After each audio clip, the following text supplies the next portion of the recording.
When you hear cancer survivors say they're struggling to gain weight after chemotherapy or after surviving cancer, it might sound strange to you if you haven't actually been through chemotherapy or cancer before.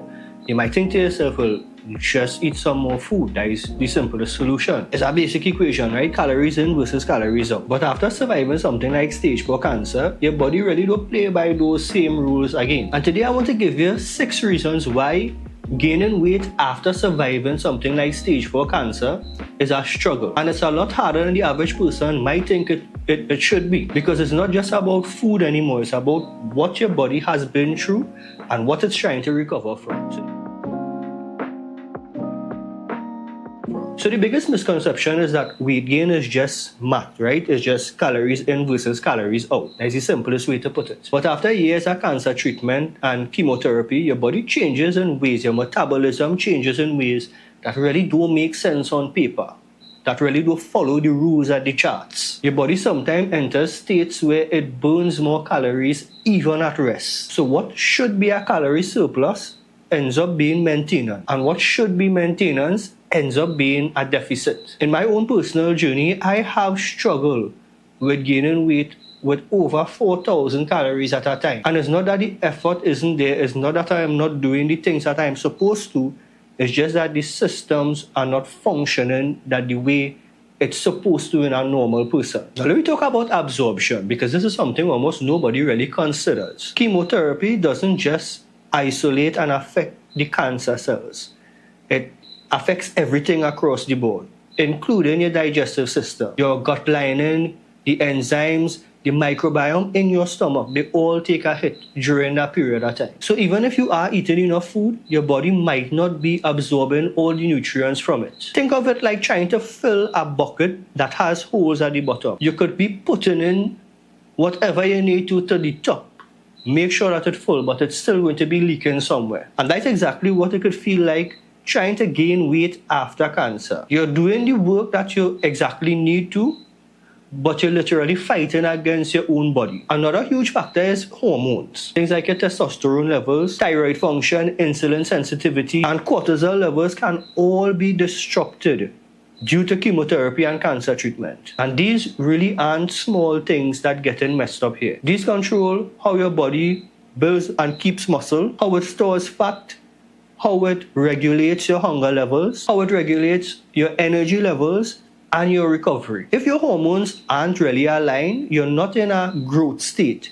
You're literally in a survival state. And survival mode really do prioritize gaining muscle or gaining weight. Survival mode really prioritizes keeping you alive and stable. Now, when it comes to eating, people automatically assume that, hey, you know what, just eat. You just have to eat more. But you don't ask the most important question, like, how is your appetite? Can you eat more? Are you able to eat more? When you say that, you're assuming that the eating part is just about willpower. Just eat, right? But after something like cancer and chemotherapy, your signals, your hunger signals are completely off. Sometimes you feel no hunger at all. Sometimes you start to eat and you feel full before you know you're actually full and you can't eat any more than that. Food stops being something that you enjoy and another goal that you have to achieve multiple times on a daily basis. It becomes a fight. It becomes something that, hey, this is another strain on my mental capacity. For somebody who hasn't been through something like this before, but has had experience with bulking in the past, and you know you had to gain weight and you're a hard gainer, you know, hey, I had to eat, 3,000, 3,005 calories and you're only 120 pounds. It's like that. It's like having to force feed yourself. You're feeling to throw up. You can't eat no more. But you're still putting it down because you have calorie goals to meet. And yet still your body not absorbing the nutrients or the amount of calories that you're putting in. So when you say just eat more, you have to realize that people in that situation already doing that and doing beyond that. They're literally force feeding themselves and they're still in the same situation because the pathways in their body not responding the way that it's supposed to, not sending the signals, not absorbing the nutrients, not doing the stuff that it needs to, because it's always in a state of survival since that literal threat on your life. Now let me talk about training, because I had a big issue with this in the past. The way that I used to train, the calories that I used to put into my body, and the response that I used to get from my body, meaning the physique, the way my physique used to look.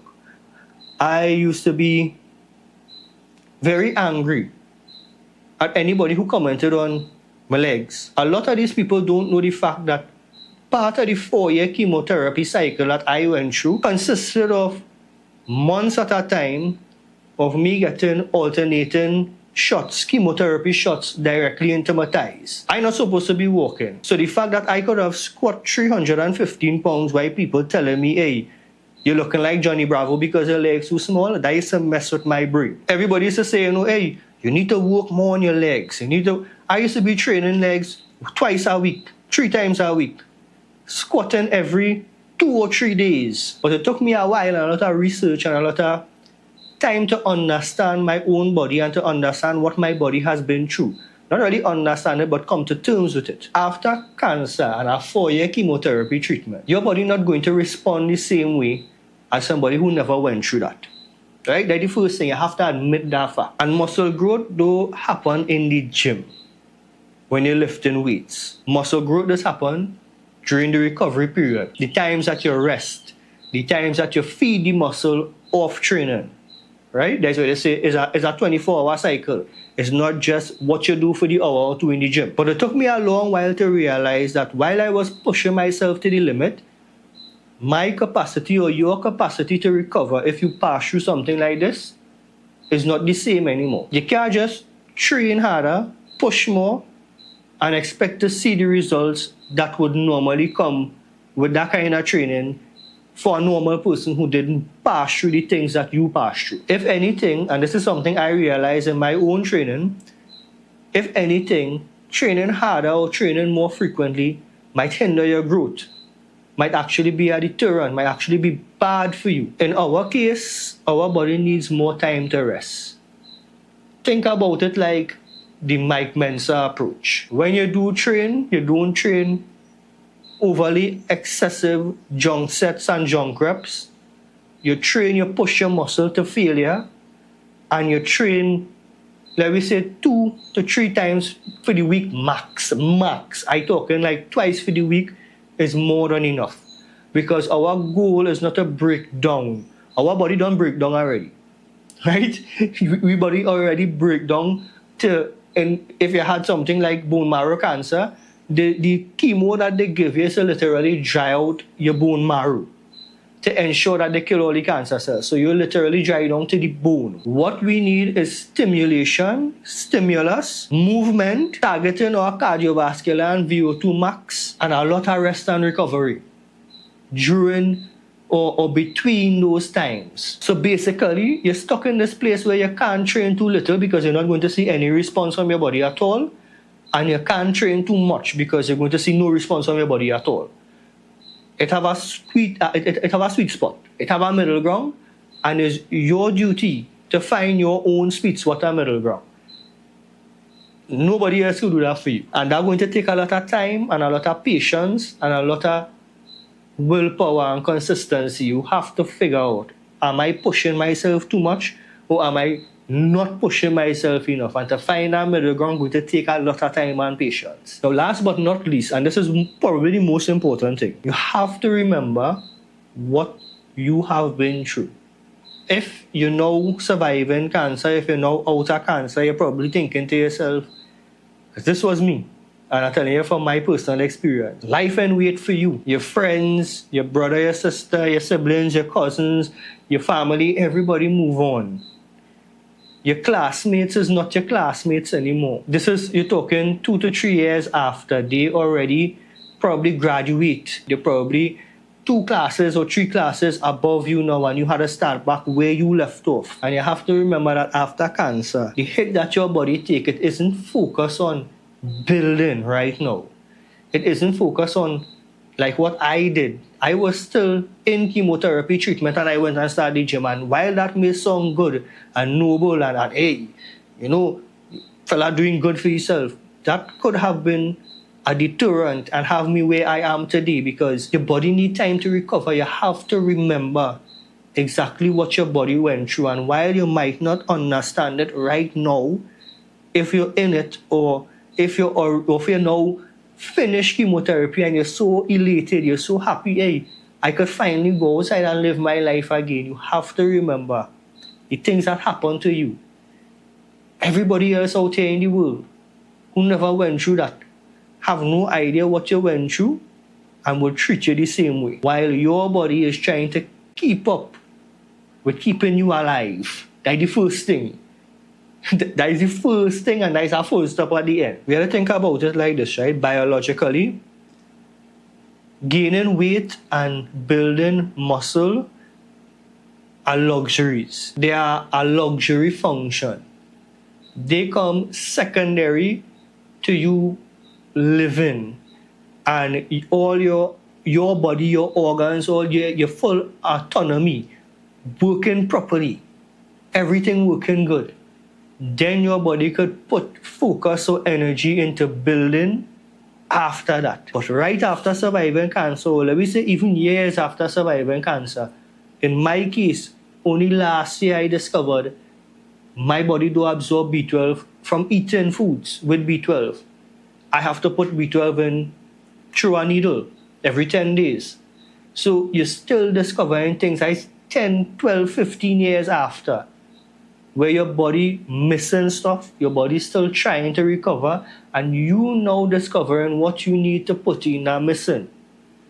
So going through a phase where you just breaking down your body 6-7 days a week and not giving it time to recover is not something that you want to do. You have to remember that recovery is one of the most important parts of building muscle, of building a physique, of building a good VO2 max or a good cardiovascular system. One thing I want you to understand, and one thing I want you to remember, that is not you failing. When you see no progress, and I'm talking about if you're doing the right things and you're still not seeing the progress, that is not you failing. That is your body doing its job.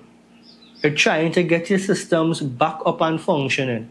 And if you interrupt that process by giving up, by not following through, you're hindering that process of bringing your body back or your systems back to being fully or as fully functional as it could be.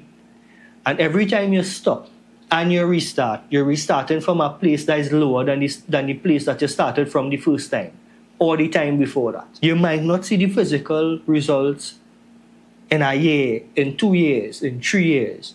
But understand that what you're doing, working behind the curtain, it's working behind what is visibly there. Things that you can't see happening. These things that you're doing, working hard to rebuild your metabolism, your digestion, your VO2 max, your cardiovascular system, your hormones, your ability to recover, your immune health. Training and diet is not only about the physical or the outward appearance that we want to chase. You want to say, this was me.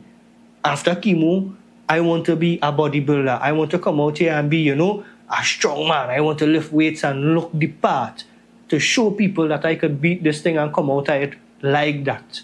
I wasn't doing that for me. What I am doing right now, I'm doing for me.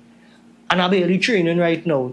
The last time I trained was last week, and I might train once or twice this week. But I'm telling you, what I am doing right now is putting things in place that I should have when I finish chemotherapy. And I hope that somebody who now finished chemotherapy or somebody who actually going through chemotherapy see this video and could understand and put these things in place as soon as you finish, as soon as possible. The longer you wait, is the harder it's going to be to get started, is the harder you're going to be in the position that you're in right now. You're going to keep dropping. You're not going to get better. As your age progresses, you're going to start to slow down more. So you're going to have to start at a lower place than you are at when you finish chemotherapy. So for your own sake, don't do what I do. Don't jump out of chemotherapy, or while you're still taking chemotherapy, just go and start to train and just push yourself 100% into training. Focus on your recovery. Do the things that will help you recover. Because weight gain after cancer isn't a training problem. It isn't a diet problem, a calorie problem. Those things are important. You need to be training. You need to be eating enough calories. You need to be eating the proper calorie type. The macronutrients need to be on point. But what I am saying is that on paper, how somebody could say, I need 2,400 calories for a surplus, that is not you. the charts for reference, all these things, is literally a reference for you now. Is our starting point, and then you need to play with our numbers and figure out how much more I need to eat to get my body enough nutrients, because your body might be taking in the calories but not absorbing the nutrients that you're putting in. And if you're going through this right now, you're doing everything that you need to, like I have done in the past. You're eating properly, you're training properly. Well, you're probably overtraining if you were training like how I train, but you're eating properly, your diet on point, you're sleeping enough hours, you're getting enough time in the sun, enough cardiovascular work, and you're still not seeing progress physically, outwardly. I want to tell you that is not your fault. It's not because you're lazy, it's not because the process not working. The process is working. It's just working in places that you cannot see right now.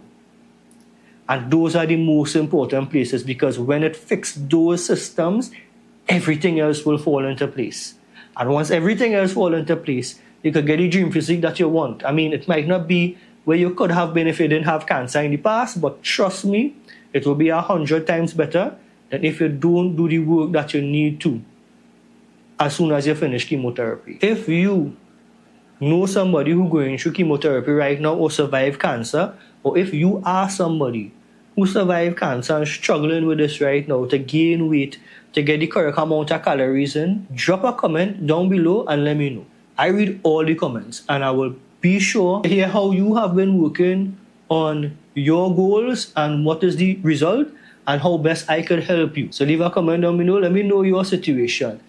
If you enjoyed the video, don't forget to like, share it with somebody who you think it might help. It's Jeremy from Hormonal, and I'll see everybody in the next one. Later.